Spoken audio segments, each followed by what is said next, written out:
In the stillness of night, Oak Island trembled. The drilling rig let out a single, piercing scream before falling eerily silent, almost as if the earth itself had commanded it to stop. A low, resonant hum pulsed beneath the surface, deep and alive, like the island had drawn its first breath in centuries. Cameras captured Rick Lagina frozen in disbelief, his eyes locked on the pit as the hydraulics shut down without warning. His lips barely moved, but the words that escaped sent a chill through everyone watching. Moments later, a torrent of black water erupted from the shaft. It wasn't mud, it shimmered with golden fragments, each flake catching the floodlights like fireflies rising from the depths of the underworld. Panic rippled through the crew. Charles Barkhouse stumbled back, swearing he heard voices in the water, strange chanting in tones that echoed the ancient Mi'kmaq warnings about the Watchers. For over 200 years, Oak Island had defeated treasure hunters with traps and deception. But this was something new. This wasn't failure. This was surrender. And everyone felt it. The weight of prophecy loomed large. According to legend, 7 must die before the treasure would be revealed. 6 lives had already been claimed since 1795.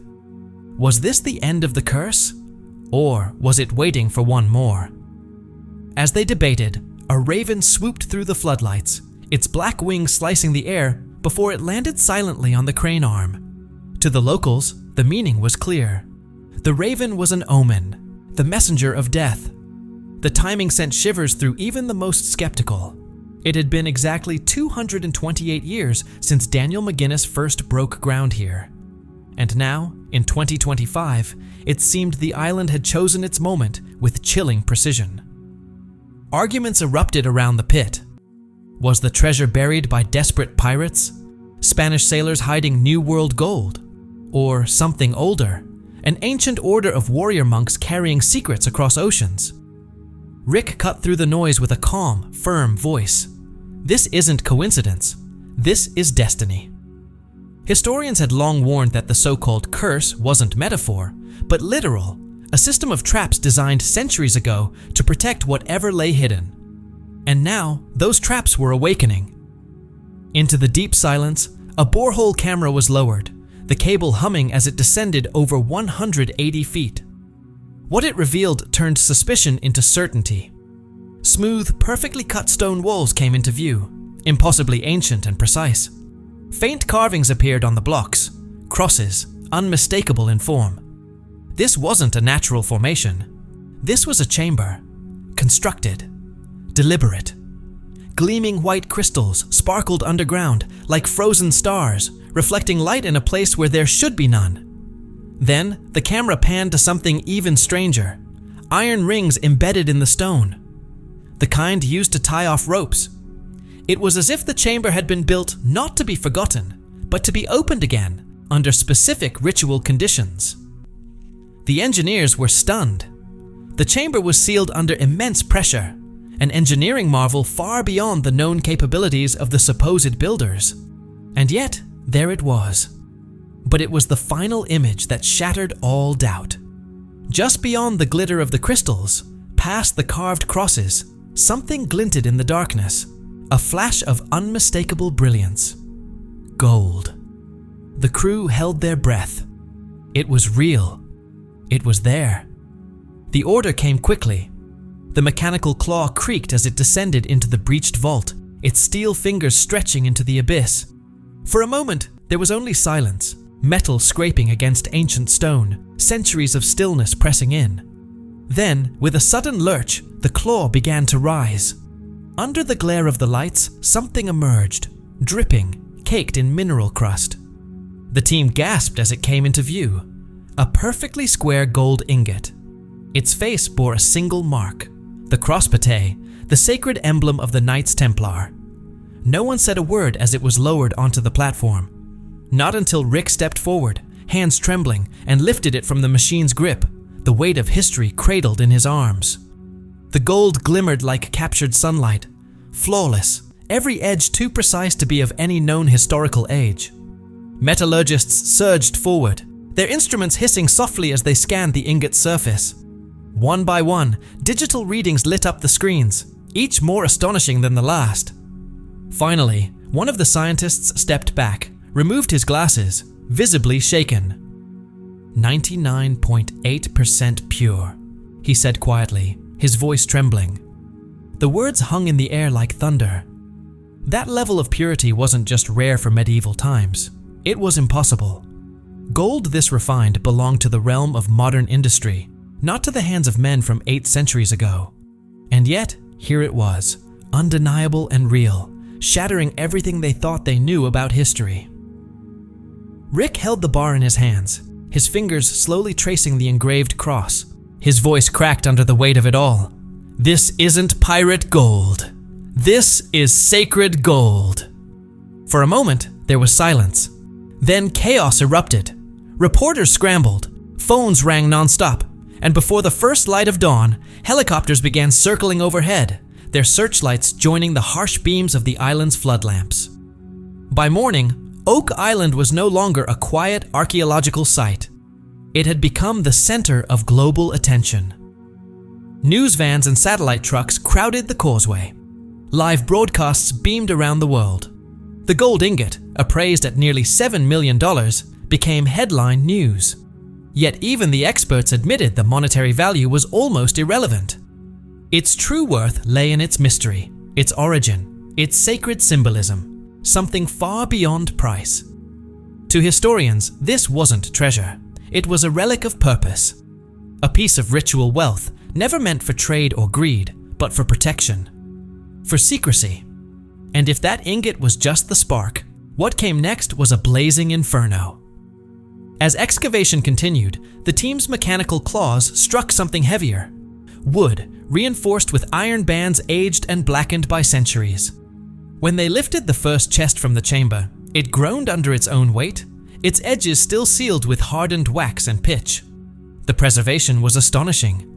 Crowbars pried it open. Spectators expected coins, jewels, perhaps crowns or gemstones.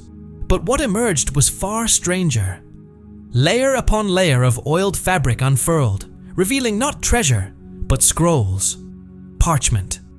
Each roll was astonishingly intact. The ink was still dark, still legible.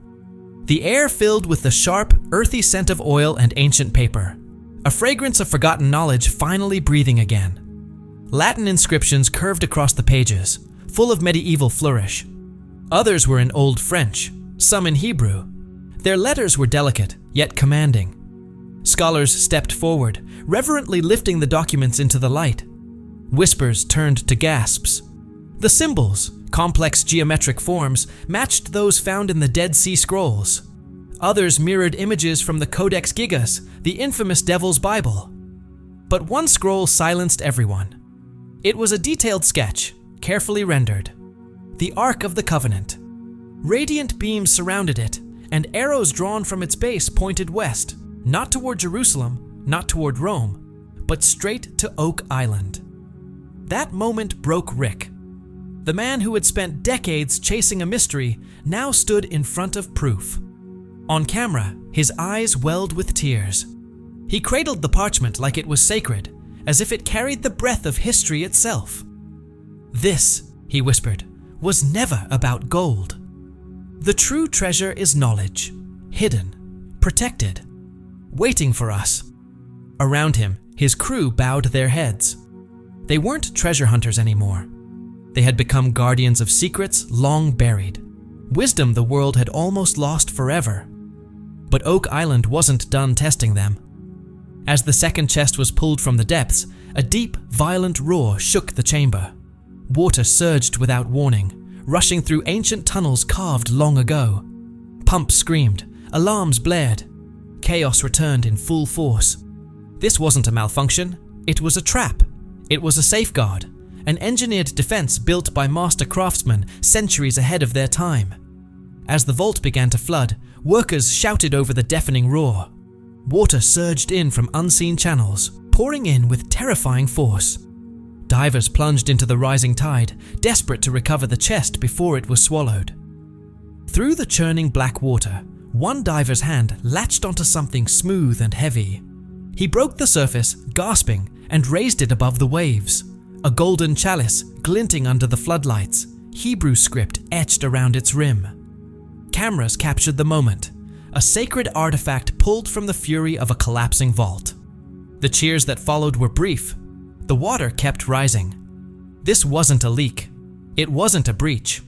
It was a full-force underground river, surging from a hidden reservoir that had waited centuries to be unleashed the moment the final chamber was disturbed. Pumps strained against the tide, engines trembling under the pressure. Still, the flow was unstoppable. Ancient pressure, stored deep beneath the island, had finally been triggered. Electrical panels sparked violently. Workers slipped and stumbled through the flood, pulled back by outstretched hands as currents threatened to drag them under. The chamber itself groaned, stone blocks shifting, settling, like the island was trying to seal itself shut once more. Then Rick's voice rang out, sharp and commanding. "Stop! Everyone out, now! One mistake, and we lose everything." His words cut through the chaos. The crew froze. They abandoned their lifts, dropped tools, and scrambled for safety. The chamber vanished beneath the rising water. Only the golden chalice, gripped tightly by the diver, was carried to the surface. Behind them, Oak Island roared with fury, reclaiming its secrets, daring them to return. But as the vault drowned below, the world above exploded into a frenzy. Footage of the chalice, raised high above the flood like a relic pulled from ancient myth, went viral in seconds. Within days, heavily guarded envoys began arriving from Spain, France, and even the Vatican, each carrying centuries-old claims to the treasure. Spain evoked the legacy of the Age of Exploration. France presented sealed Templar documents bearing royal wax. The Vatican sent cardinals, speaking in carefully measured tones about the Church's responsibility to protect sacred relics. Helicopters filled the sky. Officials, lawyers, diplomats, and soldiers descended on the island. Oak Island, once the subject of legend and late-night theories, had become the epicenter of global politics. The Canadian government moved quickly. They declared the island a protected national heritage site, surrounded it with fences, stationed soldiers, and deployed patrol boats. But even Canada's swift response faced challenges. Did Nova Scotia truly own the land beneath Oak Island? Did Canada? Or did international law apply now that relics dating back to ancient faiths and fallen empires had been uncovered? The debate reached Parliament. Meanwhile, reporters swarmed like vultures, feeding the public's obsession. Rumors swirled, claims that the vault could contain billions in gold. Markets trembled. Gold prices spiked in New York and London. Speculators whispered that a full recovery could destabilize the global economy if even a fraction of what was buried came to light. Religious leaders stepped forward. They claimed the impossible had finally been proven true, that the Knights Templar had survived their 14th century persecution, had crossed the ocean with their secrets intact, and had constructed a vault at the edge of the New World. Once dismissed as conspiracy theory, these ideas now found legitimacy, backed by gold stamped with the Templar cross, relics bearing sacred texts, and scrolls pointing not to Europe, but to Jerusalem. What was myth yesterday had become fact today. Faith communities scrambled to reconcile centuries of doctrine with this overwhelming evidence. Pilgrims flooded the island's causeway. Some came to kneel and pray.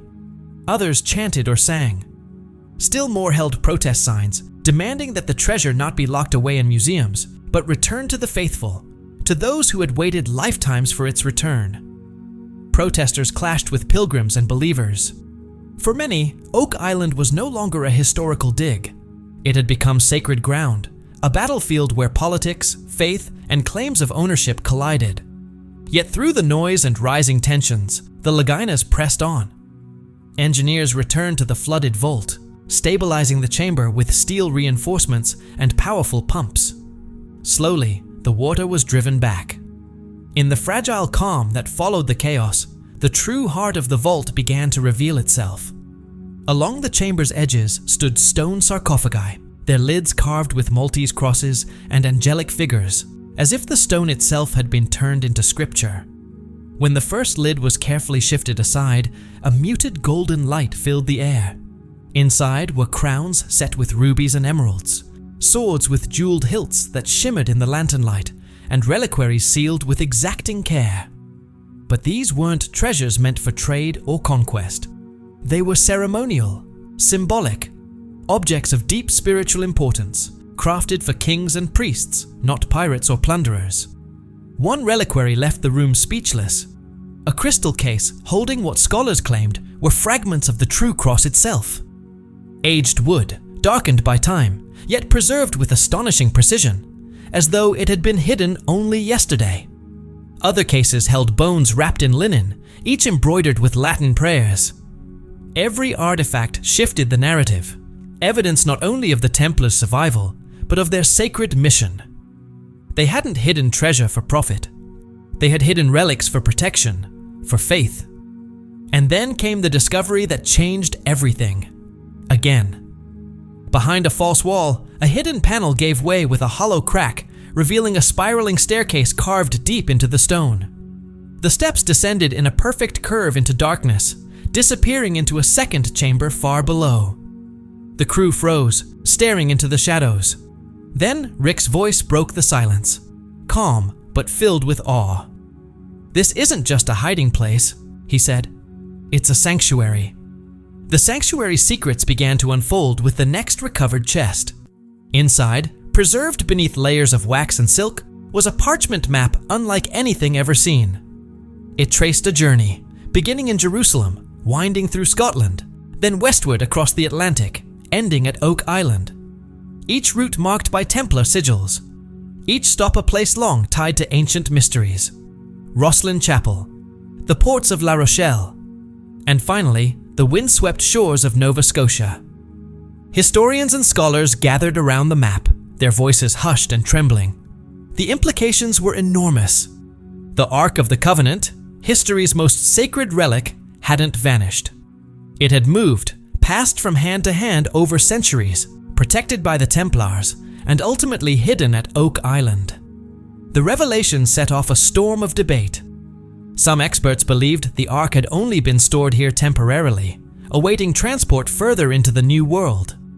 Others were convinced that Oak Island was the final resting place, where the Templars had chosen to complete their mission after fleeing Europe.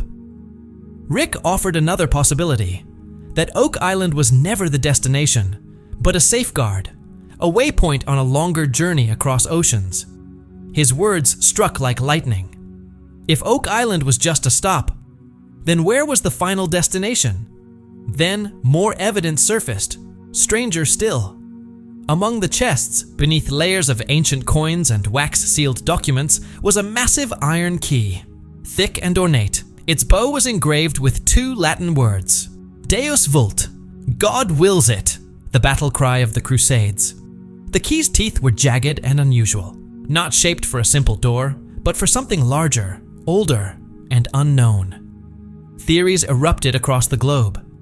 Some said the key opened another chamber beneath Oak Island, still untouched. Others speculated it was part of an ancient mechanism, one that would only make sense if the Ark itself was located. The internet exploded with conspiracy theories. Was the Ark still buried somewhere beneath the second staircase? Or had it been moved long ago, carried further west into the uncharted wilds of the New World? Speculation raced ahead of the facts. But one thing had become undeniably clear. The mystery of Oak Island was no longer just a local legend. It had become the most significant and most dangerous archaeological discovery in modern history. As debates intensified across the globe, the excavation team brought forward evidence that no theory could dismiss. The weight of gold in their dirt-stained hands felt surreal. Oak Island was no longer just a dig. It had become a crucible, reshaping the story of civilization itself. Estimates poured in. Appraisers tallied value by the bar. Scholars measured worth by the parchment. But both came to the same conclusion. The treasure was beyond comprehension. The gold ingots alone, now stacked in guarded crates, were valued conservatively at over $150 million. But the true value lay in the documents. Fragile beyond belief, handled only with gloved hands, Their content sent shockwaves through every discipline of study. Fragments of Gospels once thought lost to time, destroyed by Rome. Prophecies claiming descent from Christ. Scrolls describing secret crusades that had never been recorded in any known history. Marty Lagina stood before the cameras, his voice trembling as he admitted, "This wasn't just a discovery. It was the greatest archaeological find since Tutankhamun's tomb." In response, the Canadian government locked down the site with fencing, soldiers, surveillance, and drones. Still, Rick refused to waver. When pressed by reporters on whether he would ever sell or auction even a single artifact, his answer was clear and final. "It doesn't belong to me. It belongs to mankind." But Oak Island had never surrendered its secrets easily. Strange disturbances began to plague the site. Drones dropped from the sky without explanation. Floodlights flickered and died. Batteries drained with no cause. Workers collapsed unexpectedly, some saying they felt watched, others overwhelmed by sudden dread. Then the storm came. Locals swore it was the worst in 50 years. Waves slammed the coast, and wind screamed through the trees, carrying voices that seemed to whisper across the darkness. Some called it the seventh death. Everyone knew the legend. 7 must die before the treasure would reveal itself. That very night, news broke across the island. An elderly resident, someone long associated with Oak Island's legal affairs, had passed away quietly in their sleep. The 7th. For Rick, the message was undeniable. The island had taken what it needed. The price was paid. The prophecy fulfilled. And when the storm finally passed, as dawn rose through the mist, a rainbow arched directly over the money pit, its colors reflecting off the soaked earth like a divine seal. To many, it wasn't a trick of the weather. It was a sign. So, the story that had begun in 1795 with Daniel McInnes's first shovel stroke finally reached its climax in 2025, with Rick Lagina's trembling hands holding history itself. The world watched as the man who solved the unsolvable was crowned. The riddle of Oak Island, after 228 years, had been answered. Universities across the world, from Oxford to Harvard, raced to build new programs and departments dedicated to the Oak Island texts, translating them in real time. Religious leaders convened emergency summits. Some heralded the findings as divine confirmation. Others denounced them, calling them heretical, as ancient documents began to peel away centuries of carefully guarded doctrine. But Rick stayed distant from the headlines. He made no grand declaration, no claim of finality. Standing quietly at the edge of the pit, eyes fixed on the place that had consumed his life, he spoke softly into the cameras, his voice steady and resolute. "This was never the end," he said. "It was only the beginning."